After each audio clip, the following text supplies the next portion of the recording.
Take responsibility for your life. Achieve fulfillment with recovery. Check out responsiblerecovery.net.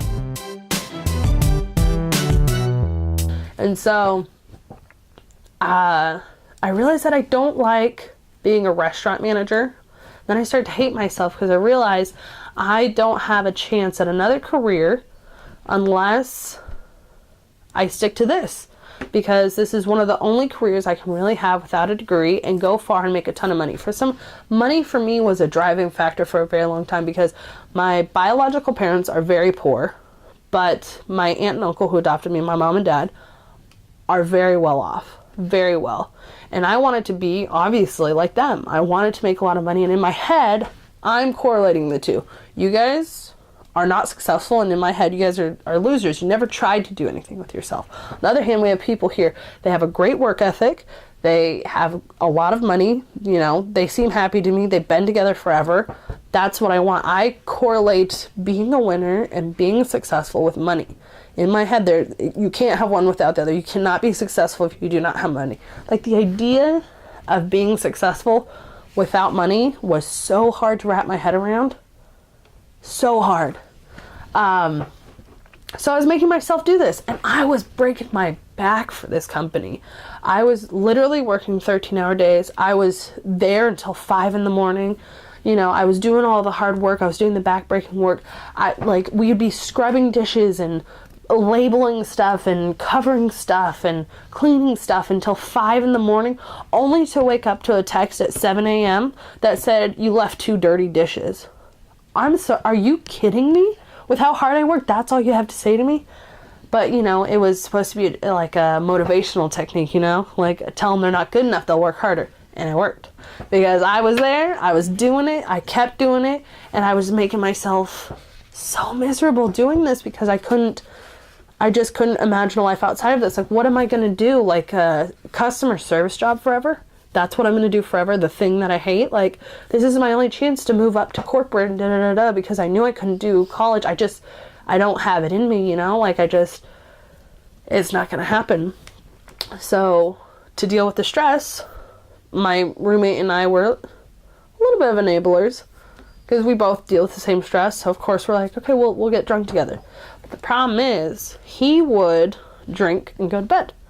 I would drink and drink and drink and drink until there was no more to drink. And if I blacked out between now and the end of the bottle, I'd wake up and finish the rest of the bottle, because I'm not going to work with, this much Jameson left.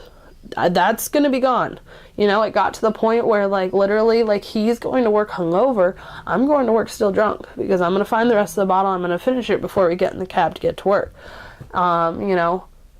And so that started happening a lot. The quality of my work went down a whole hell of a lot. Then, towards the end, I was almost having an identity crisis, because I knew I didn't want to do this. I knew this would make me miserable for the rest of my life, but I knew quitting would make me miserable, I'm stuck between this rock and a hard place. And so I'm just getting drunk all the time. I would hide shots in my boobs because they're big enough that I can just walk in and be like, what? And I'd go to the bathroom, take the shots, get back to work. I'm showing up drunk and I'm staying drunk, and it's getting to the point where I drink to forget what I did, and then I'll do something else stupid, so I'll drink to forget that, and it's just an ongoing, thing. And so towards the end, I just don't respect who I was as a manager. The team members deserved better than what I was giving them, but I couldn't give them better. I had to keep not feeling stuff. If I felt anything, I'd feel embarrassment and regret, tons of regret. There's just no freaking way, And so I ended up showing up one day, and I was just like, and I'm that type of person, I will get to a decision and it's happening now. I can't wait to do it. I can't think it through. Once I've made up my mind, that's it. It's final. Nothing will, so I showed up. I literally took everything out of my box and threw it in a bag. I did inventory for him. I did the right thing. I'm not going to screw him over that bad. But I threw all my shit in a bag and I left. And then somebody texted me why is your box empty? I was like, I quit. And then my dad called me. He goes, you probably shouldn't quit right off the bat. You should probably give him 2 weeks notice. I was like, okay. So I texted him back. I was like, because I was sick. and they wouldn't let me stay home and take care of myself. I had strep throat, and they wouldn't let me stay home and take care of myself. Like, they're like, okay, we'll see you tomorrow. I have strep throat. What part of can I take care of myself do you not understand? Like, are you serious? And so I texted him. I was like, I still don't feel well, and this is my 2 weeks notice, just by the way. So I thought quitting was going to be the thing that would save me. But it turns out when you quit the job that you thought was the only career you could ever have without a degree, you feel like a huge loser. So especially when your next job is just like a cashier position. I was a manager of a $21 million restaurant, and now I'm ringing you up for $7.51. Got it. So I did not feel good. And so I would try to control my drinking. At this point, I still haven't come to terms at all with the fact that I have a drinking problem in any way, shape, or form. I knew I probably drank more than normal people, and I knew that I drank for the wrong reasons, but I wasn't like, okay, this is problematic. I still thought I can stop whenever I want. I've got control over this.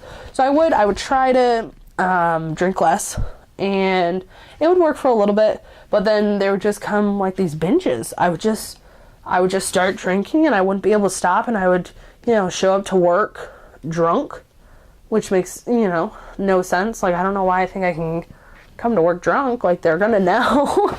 And so I'm doing my best, but instead I never got fired. I tried to stay one step ahead of the curve. I would quit. I would tell them, this isn't the job for me, whatever. I'd quit before they could fire me, because you're not going to fire me.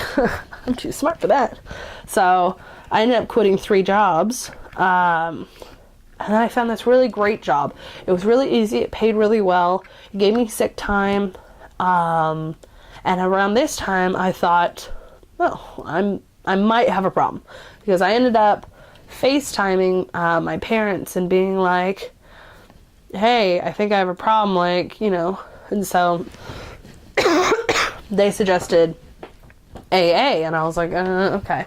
So I went to one meeting, pardon me, and it was not for me. I was like, this is weird, this is super religious, the meeting I went to was held inside of a church. And I was like, I don't think so. So instead I did the, the SMART program. Or at least I started to. I didn't follow up at all. But I was like, I'm going to quit drinking for a year. That's what I'm going to do. I'm going to quit drinking for a year. That way I can get back in control of my life. Because I knew, and I wasn't super far off the mark with this one, I knew that if I could start to fix things in my life and be proud of myself, I could do better. And like I said, wasn't far off the mark, but the problem is I became a dry drunk. I wasn't working on any of the problems. The only thing that I had to be proud of was the fact that I wasn't drinking. But I did. I stopped drinking for a few months, actually. And, I did. I felt more clear-headed. My memory was starting to come back, that memory that I'm very proud of. I'm pretty sarcastic, but I'm pretty whip smart too. I can come back with a, response like that. I lost that when I was drinking, because I had trouble thinking of words a lot. I was like, never mind. And I couldn't think of it. And it's not funny when you're like, oh, never mind. But it was coming back to me. I was feeling good. But I started to feel left out because all my friends were drinking, and I'm like, and I thought, I have a couple months under my belt. I'll drink a little bit, right? And so I'll just drink for this week, and then I'll go back to it, and I'll finish the year. I went back for that week, and that was the worst week of my entire life. I have never been drunk or so blacked out for so long. Like, I hid bottles. So the problem also with living in San Francisco is they deliver alcohol to your place. So I didn't know how to drive.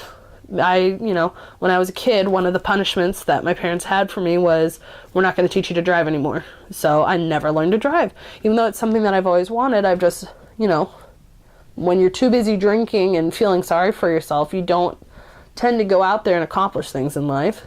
So I never got my license. And so I don't have any DUIs. I've never been arrested. Like I said, I got put in the drunk tank that one time, but I don't have any charges. I don't have drunk in public. I don't have any of that. My name's not in the system for any reason. And mostly that's because I could order, and I could say, hey, bring it to my couch. And I could just order endlessly, and I wouldn't have to go anywhere. I would just get it delivered literally to my door. And so I would order and I would order and I would order. And when you're in a blackout drunk, like when you're ordering like literally a handle, and you're just like, I can't handle a handle. I will literally die if I drink a handle. So instead I would get the little 700 or the 250 milliliters, and I would hide one. So I'd drink this one, and then once that one was done, I'd wake up and I'd find the next one, and I'd start drinking that one until I blacked out, and then I'd wake up and I'd do it all over again.